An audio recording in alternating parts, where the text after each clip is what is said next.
This weekend began just like any other Saturday. Hank woke up later than usual and gave his wife of 17 years a morning kiss. She grumbled, "Hank, let me sleep. I can't catch a break with you at night or in the morning, and the girls are probably awake by now." Hank replied, "You're right. They're grown-ups. They won't barge into our bedroom. Let me sleep." Hank got out of bed, put on a robe, and headed to the shower. On his way, he heard some noise and commotion in their eldest daughter Alice's room. He realized that Gwen, her sister, was pulling her out of bed, so he left them be. After freshening up, he dressed and made his way to the kitchen. His daughters, having had enough of waiting, were already sitting at the table. Alice asked, "Are we having breakfast today? Are you hungry? We still have to go to school." Hank responded, "Why? I don't know. You girls are on New Year's vacation. You're going to Grandma's." Alice inquired, "And you? You're on vacation and you have a long weekend. It's all Mom's decision." Hank suggested, "You can make your own breakfast." Gwen added, "We could, but Mom won't let us. She thinks we'd mess up the pans and burn everything. All she knows how to make is scrambled eggs." Hank asked, "Do you want oatmeal or semolina porridge like they have in England?" Alice said, "Oatmeal, please, sir." Hank smiled, "Or in this case, oatmeal, miss. Daddy, we'll leave the oats for the horses." Hank instructed, "Make semolina without lumps. Done and done. Now go wash your face and brush your teeth. The porridge will be ready in 15 minutes. Hank quickly prepared breakfast for his daughters. Meanwhile, Judy came out of the bedroom and went into the bathroom. The daughters sat down to eat, and Judy soon returned, her hair neatly combed. Hank looked at his wife, dressed in his shirt, and even after all these years, she still excited him. He recognized her beauty, even though every man has his own idea of what's beautiful in a woman. He loved her, but there was a significant barrier between them. Judy took her seat at the table and said to her daughters, "Finish your meal and get ready slowly. Today, Daddy will take you to your grandmother's." Alice protested, "Mom, you promised we'd go to the ski center for a week. We've already prepared our ski gear, and we wanted to celebrate New Year's Eve together." Judy replied, "Girls, in life, we don't always get what we want, but we'll definitely go to the ski center for spring break when there's no more snow. Or should we go to Palmer? They say there's year-round snow in the mountains. Now finish up and get ready." Hank didn't like the idea of sending the kids to his mother-in-law, especially after the deception about the trip they were preparing for. He sensed a cooling in their relationship, which coincided with the arrival of Richard, the new commercial director at Judy's workplace. Hank knew Judy had known Richard from university, but she hadn't mentioned her new boss to him. It worried him, but he trusted that his wife would resist the temptation of an affair with Richard. He considered meeting Richard and talking to him, but he decided it would only worsen his relationship with Judy. Nevertheless, he kept a close eye on his wife. To his knowledge, nothing had happened between them except some light flirting. Judy's decision to send the children to her parents today meant something was about to happen during the long New Year's weekend, and she would likely share it with them. He was prepared for this conversation and kept a recorder ready to understand what she would say. As it started, his tears dried and his heart grew firm. He saw his wife potentially tearing their family apart. His priority was to keep his daughters safe. Hank knew that a conversation was coming today. Kira had already warned him about it. What Judy didn't know was that before the conversation began, Hank went to the bathroom, washed his hands, turned on the recorder, and concealed it in his breast pocket. Then he returned to the kitchen and sat at the table. Judy remained silent for a minute. Then she looked at Hank, smiled briefly, and her smile disappeared. With a serious tone, she declared, "Hank, there's something you and I need to talk about right now." Her words left no doubt that Hank wouldn't like this conversation. He didn't let it get to him and looked away from his food, asking, "Is something wrong?" "Hank, nothing is wrong. You know I love you. I've loved you and only you for years. You've been an amazing lover, husband, and a great father to our girls. I want to grow old with you and maybe even die on the same day. What's stopping us? I'm a trained sociologist from our university, but only a few of us actually work in that field. Those who do use population surveys and data analysis to understand what's happening in society. identify the causes of negative issues, and offer suggestions for improvement. While I work in marketing, I'm involved in marketing research. Nevertheless, I keep a close eye on all the latest sociological developments. Judy, everything seems a bit unclear and complicated. Can you give me the gist of your question? I've read about what leads to marriage problems and want to reduce the chances of anything going wrong in our relationship. What could go wrong for us? We should be as proactive as possible to avoid common pitfalls that can lead to failed marriages. Hank, it seems like you've been reading some convoluted ideas from someone trying to grab attention. I don't buy into these sociological conclusions at all. Can you tell me what this nonsense is all about? Judy snorted and declared, Hank, I'm quite serious. I'm concerned about our family, the possibility of us drifting apart. Our actions today might lead to distance between us and eventually end our relationship. So tell me, what should we do? I'm not a sociologist. Maybe we should see a psychologist. I've been thinking about this for a while, and I believe we need a break from our marriage. We should explore our own natures and experiences with other people and places. This way, when we come back together, we'll have a broader perspective to support our relationship. How long should this break last? A month? A year? No, I think a 2-week holiday weekend would suffice. Is that why the kids are going to your mom's instead of the ski resort? We could have sent them to your parents' place, but I'd already made plans with my mom. So you're telling me that you and your lover concocted this whole sociological theory just to get my consent for a long weekend with your lover? Judy's suggestion left Hank completely stunned. Her bold proposal was shocking, though not entirely surprising, given his suspicions. Nevertheless, her words hurt him deeply. Judy, still not sure what you're getting at? Hank asked. Can you clarify? I have no idea who you're talking about as a lover. I know you may not like it, but you'll see that nothing will change between us. I'll make sure you're happy when we reunite. Yes, it's selfish, but I have my reasons. I want to grow old with you. You may not understand that now, but you will, and you'll apologize. You don't even know who the lover is. I'm talking about your new commercial director, Richard.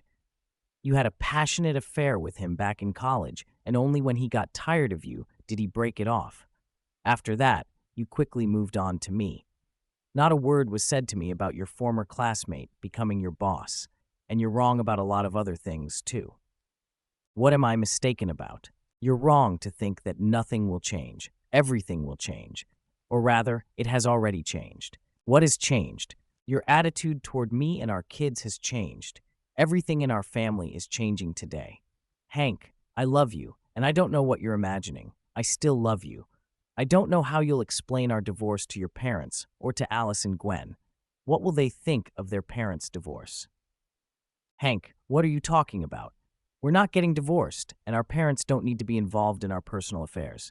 Sociology is a precise science, and you don't need to fit our situation into some theory you and your lover came up with.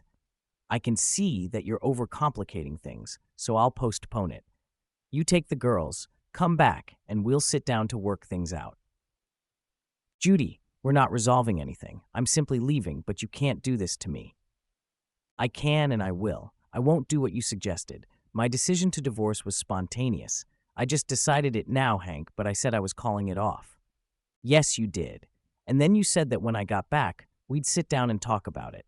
So you're going to enjoy your free long weekend.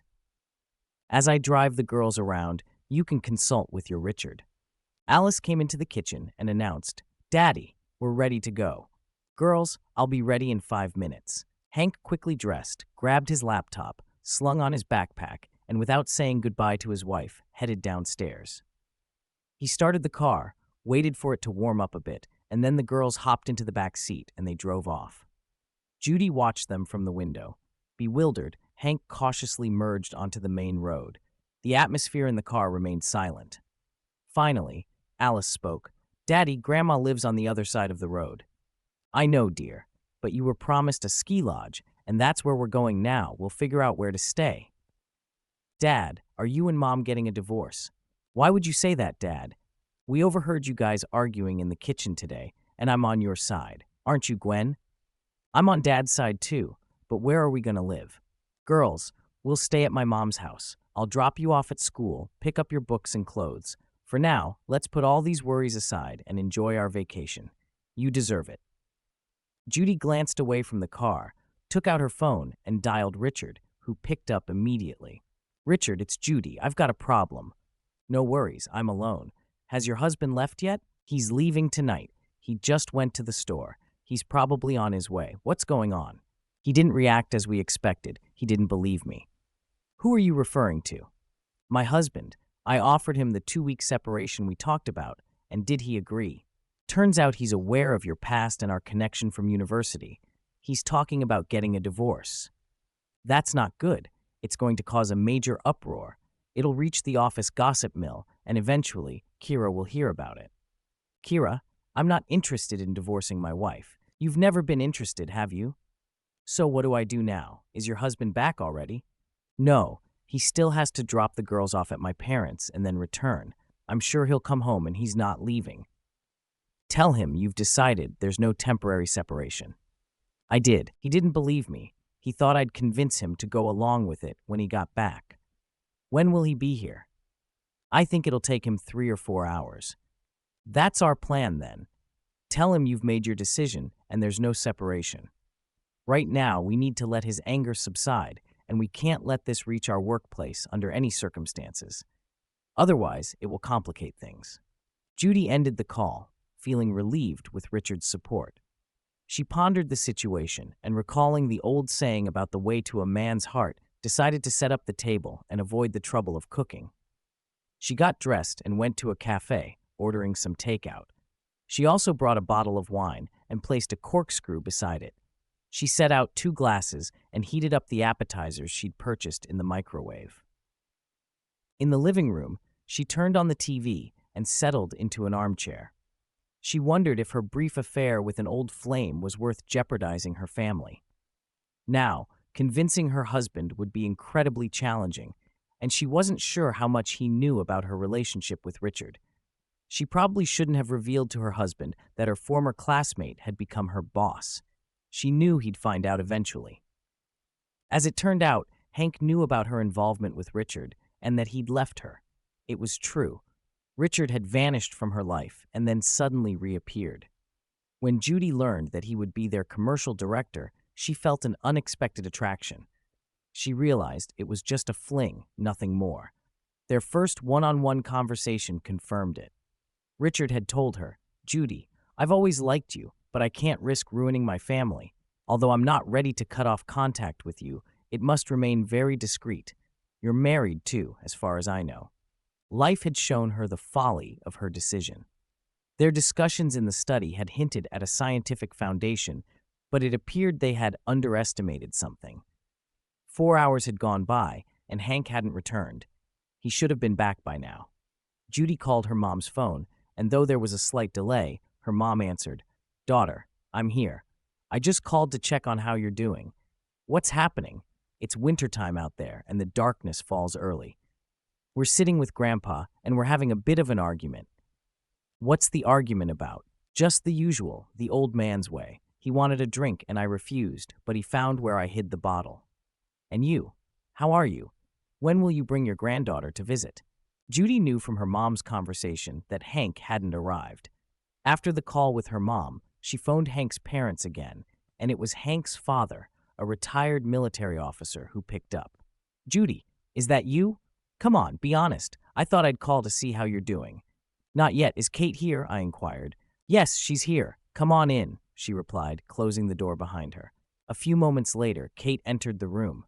"Kate, I'm here for you to sign these papers. I'll file them tomorrow, and then our divorce will be finalized. I just want it to be over," I explained. Kate sighed and said, "I don't think I've ever been good enough for you, have I? Do you seriously think I'll just stand by and watch your actions over the past few months?" Kate briefly left the room, but soon returned with a pen in her hand. As she hastily signed her name on the appropriate pages, I watched her movements carefully. When she finished, she forcefully placed the pen on the table and swiftly gathered everything into a manila envelope, ready for archiving. "You're free now," she said. "Thank you for signing these. Take care of yourself and find happiness." Shifting her focus from me to herself, she added, "Mom, you can come into the room." "Congratulations to you as well," I replied, before walking out the door. As I drove away, a wave of mixed emotions washed over me. I understood that this marked the end of our relationship, and I couldn't shake the feeling that life was about to take a new turn. Just a month later, our divorce was finalized, signaling the start of a completely different life.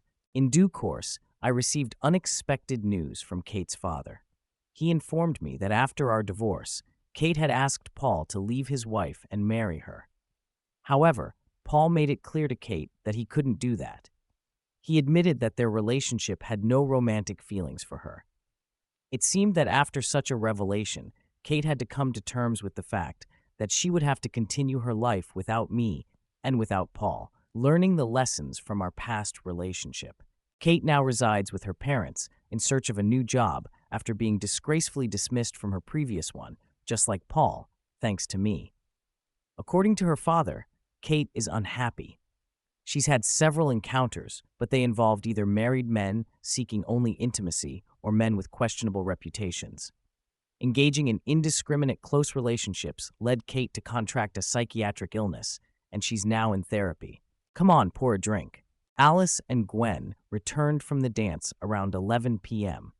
A ski center staff member had been attentive to Mark's guests and escorted the girls back to the lodge. Hank prepared a late supper for the girls, and they shared a meal together before heading to their rooms. Hank sat on his bed, struggling to hold back tears. It had been a challenging day for him, and he couldn't forget everything that Judy had done. He turned on the tape recorder and listened to the recording, reaffirming that his decision was the right one in the current circumstances. Judy had never waited for her husband, and she had no idea where he might have gone with their daughters. But Hank remembered that he had said promises should be kept, and they had promised their children a trip to the ski lodge. So that's where he had gone. And he suspected that reservations had been made in advance. She powered on the computer Hank typically used, but her extensive search yielded nothing. She couldn't find any information about ski lodges in the area he had been researching. The next morning, Hank woke up to a knock on his door. He called out, "Come in," and his daughters rushed into his room, full of energy and excitement. "Daddy, wake up. Let's have breakfast and go skiing on the hill. Then we can go ice skating. There's an ice skating rink here." "Yes, there is. And where do we have breakfast?" "At the cafe. Wash up, and I'll be ready in 5 minutes." They headed to the cafe for breakfast. After changing into their skiing attire, they rented skis and took the ski lift up the mountain. They enjoyed skiing until lunchtime. In the afternoon, they returned to the cafe after changing. There, they ran into Mark and his wife. Mark mentioned that the company he had discussed had arrived, including a divorce specialist. "Meet me in my office today. I have a computer and printer, everything you need. I'll take your girls, my wife, and her sister to the ice rink tonight. If you don't mind, we'll meet at my place. The girls want to go dancing again. We'll join them. We'll dance and then return to our cabin. And don't forget, tomorrow is New Year's Eve. We need to prepare for the festivities." Everything was set. After lunch, Theodore and Hank went to Mark's office. A lawyer soon arrived, and they discussed the situation.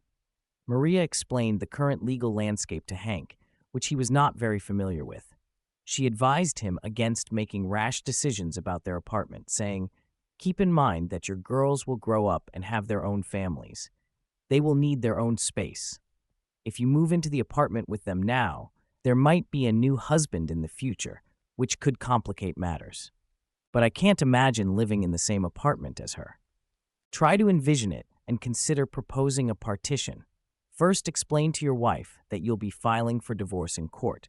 When will the paperwork be ready? No rush. The courts have their holiday weekends too. I have my laptop with me. I'll prepare it and we can print it later. Additionally, you can reach out to me at my office or hire me to represent you in court. I like the last option." Hank and his daughters celebrated the new year with Mark, his wife, her sister, and a group of lawyers in the ski lodge's large hall. Other vacationers joined in, and it was a lively night filled with music, fun, and dancing. In the early hours of the morning, Hank returned to the cabin with his daughters, who were exhausted and ready for sleep. Hank rejoined the company, and after the main hall festivities ended, they gathered in his cabin. They sat around the fireplace and later retired to their respective cabins. The following days went as planned, with more skiing, ice skating, and dancing. In the evenings, Mark asked Hank, "How are you holding up?" Hank replied, "You know, apart from the daytime fun, there were nights when I shed a lot of tears. But today, I feel more prepared for what's ahead than ever." The day came when Hank and his daughters packed up for their return journey. Hank had a conversation with them, emphasizing the importance of not losing their apartment. They made a stop at the mall for groceries and returned home as darkness fell. Alice and Gwen immediately set about rearranging their rooms, with Gwen moving her things to Alice's room. At that moment, Judy entered and asked, "What are you two doing?" "We're turning Gwen's room into Dad's room, and we're sharing one room." Judy questioned this decision, and Gwen explained, "That's what Dad said." Judy remained dissatisfied and warned, "I won't tolerate any of your boyfriends in the house. You can hang out anywhere you want. Just so you know, I'm filing for divorce." With their room changes complete, the girls got ready for school. Hank started preparing dinner and breakfast for the morning. Judy walked in and tried to initiate a conversation, but Hank remained unresponsive. Judy then entered the girls' room and asked if they wanted to talk to her. The girls expressed that they hadn't missed her, and Hank instructed them to stay out of his way. For the rest of the week, Hank, Alice, and Gwen lived separately from Judy, with Hank locking the doors to the rooms they occupied. Hank cooked for himself and his daughters, deliberately ignoring Judy's presence. On Friday evening, a young woman delivered a registered letter with notice to Judy. It was a summons, and attached to it was a statement of claim. After reading the contents, Judy rushed into the kitchen in tears, asking Hank why he wanted a divorce and expressing her hope that things could work out. Hank advised her to consult with a lawyer and discuss the matter with him. Judy mentioned Richard's disappearance, and Hank suggested she reach out to him for advice. Judy insisted that she had no one, but Hank remained unmoved. The girls had already eaten and left for their room without a word to Judy. In her desperation, Judy continued to plead with Hank, declaring her love for him and their daughters. Hank replied, "What does my love have to do with it? I loved you, but that was until I found out you were cheating on me with your old boyfriend, someone you didn't even tell me about. I realized it was foolish to love you. You wanted to talk? Okay, go ahead. Tell me about your phony weekend. What did you plan to do? How are you going to spend it? It's been a while since I heard your marvelous sociological theories from your buddy. Enlighten me with your new stories, and how did you spend your weekend? Did you have fun? I thought it was great that your buddy disappeared once more, so let's talk about it." Hank finished dinner and began gathering the dishes in the sink. Hearing the clatter of dishes, Alice came into the kitchen and offered to do the dishes. Hank refused her help and suggested she go upstairs to tidy her room. He assured her that he would do the dishes and take care of ironing her clothes, which were already dry. Judy, feeling entirely ignored during the conversation and sensing that Hank didn't want to engage with her, became emotional and went to her room. In the meantime, Hank promptly washed the dishes, turned off the lights, and headed to his room. He noticed a pile of laundry that he had washed during those days, waiting to be ironed. Before going to bed, Hank made his way to the kitchen, where he found Judy sitting in the darkness.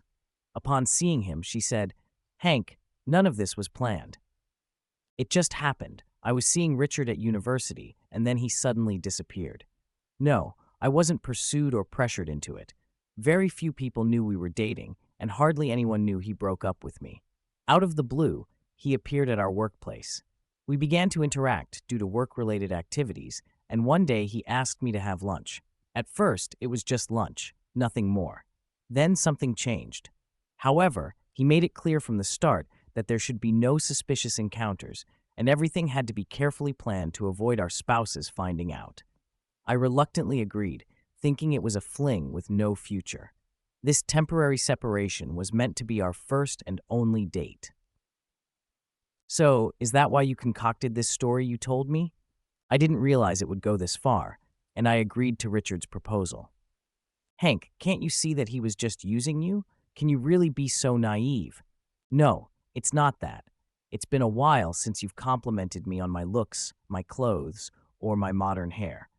But don't put all of this on me. Just because I haven't been telling you every day how great you look doesn't justify having an affair. Are you saying you're willing to have an affair with anyone who gives you compliments? Over the next few days, Hank prepared for a meeting with child welfare officials. According to his lawyer Maria, their opinion would carry significant weight in court, although the children's views were also taken into consideration. Hank had a lot to handle in a short time, and at night, when he was alone, he found it hard to sleep. His thoughts were consumed by the themes of love and betrayal. The most important person in his life had betrayed him, leaving him with a mix of anger and pain. All he wanted now was a divorce, even though it seemed far from possible. He had lost trust in Judy, and their marriage was beyond repair. He also had to think about the children, who had distanced themselves from their mother. During a conversation, Judy argued that, for the sake of the children, they should stay married and try to make their marriage work. Hank's response was, "I believe our children need to know that their parents love them unconditionally.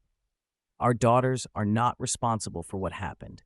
They're old enough to form their own opinions about us, and you need to understand that I haven't spoken ill of you to them. They formed their judgments based on what they overheard when you were criticizing me about our temporary separation for a long weekend." Hank continued, "Judy, I'm proud of our kids. They quickly grasped what was happening between us and your lover. They discussed it among themselves, and I'm sure their decisions were not made lightly. When we left, they were extremely upset with you. Speaking with them changed my plans for the long weekend and the course of my life. The girls know more than you might think." Judy asked, "Do the girls hate me?" Hank replied, "For someone with a degree in sociology, you show surprising understanding. I didn't expect that. Yes, they know their mother was unfaithful, and yes, they are angry with you because of it. You can try to mend your relationship with them, of course. But, as a sociologist, you studied the field of psychology related to the study of human behavior patterns and activities. You should remember what adolescence is, occurring between the ages of 10, 11, and 15. 16. It's known as a transitional phase, where children transition from childlike behavior to more adult-like behavior. They undergo significant physiological changes. It's hard to predict how you'll be able to connect with them. The time leading up to their court appearance was filled with pleas and appeals. Eventually, they faced each other in the courtroom for a preliminary session. They were given some time to try and reconcile their differences. When that period ended, Hank proposed that Judy sign a child custody agreement as part of their divorce. Under this agreement, the girls would live with him. After hearing everything, Judy declared, "I won't sign any agreement." Hank cautioned her, "Then I'll have to bring this matter before the court. The court will hear me, talk to the girls, and make a decision. It's unlikely to be in your favor." Judy responded, "You can't be so sure. Court decisions can be appealed." Hank concluded, "Well, good luck with that." Judy admitted, "Hank, I know I've been foolish. I realize what I was doing was wrong. Please understand, I love you, and I'll never have Richard in my life again. You've decided to replace him with someone else." Hank responded, "Well, that's your personal choice. It's your life. Don't try to blame me. You're a sociologist. Now, if you'll excuse me, I have a lot on my plate. If you do decide to sign the agreement, it should be done in front of a notary. As a general rule, an agreement to determine child residence does not require mandatory notarization. This distinguishes it from alimony agreements, which hold the power of a court order. However, it is recommended to draft and notarize the document." "Thanks, but she doesn't want to sign anything, and I don't need her to. It's just that she won't get anything." Consequently, the court's deadline for the parties to reconcile had expired. Judy made desperate attempts to reconcile with her daughters, but her efforts were unsuccessful. After school, the daughters started their computer science classes, returning home with their father. Following a light snack, usually in their father's room, they settled down to do their homework. Meanwhile, Hank prepared dinner and breakfast for the following morning. On one particular day, the child welfare authorities paid them a visit. They spoke with the girls, examined their room, and compiled a report. Subsequently, they attended the court hearing on time. Hank, accompanied by the girls, addressed some questions with their lawyer. Judy entered the courtroom, took her seat. She didn't have a lawyer, but had sought advice from counseling and divorced friends, fully understanding the irreparable state of her marriage. During the trial, she answered the court's questions briefly with simple yes or no responses. At the end of the trial, Judy declared that she was relinquishing her share of the apartment in favor of her daughters, providing a deed of gift. The judge noted she had already taken her personal belongings from the apartment. What remained would be removed within a week, and she requested a court recess to sign the child support agreement proposed by Hank. After the recess, she added, "I am willing to voluntarily pay child support to Hank because I understand that the court's decision may not be in my favor." Hank responded, "To ensure transparency regarding the money I receive as child support, I propose the defendant open a separate account for each of her daughters and transfer the funds there. I believe they'll need that money when they come of age." The judge heard both parties and clarified that alimony and the division of the apartment weren't part of the initial claim, so the court wouldn't address them. As for the child support agreement and the divorce, these issues would be decided. The court recessed to make a decision. Eventually, Hank and Judy left the courthouse, officially divorced. The girls, who had been excused from the courtroom after their hearing, were found sitting on a bench near a bus stop, enjoying ice cream despite the cold. Seeing them, Hank inquired, "Girls, what are you doing? It's freezing outside." The girls explained they had brought the ice cream home and believed it was harmless to have in the winter and could even soothe a sore throat. There was a bit of paradox to it. Hank questioned why 19 was chosen as the age for them to access the money. The girls responded, "That's what we decided." Judy honored her promise and left the apartment. She moved in with her parents, where she cared for her ailing mother. Hank agreed to let her visit her daughters once a week, although Alice and Gwen were hesitant about it. On these visits, Judy spent time with her daughters at their residence. Epilogue: Hank spent a long time on his own. On New Year's Eve, he and his grown-up daughters vacationed at a ski resort, often in the company of Mark's wife's sister Katya. They started to develop a relationship, but Hank wasn't in a rush to make any commitments.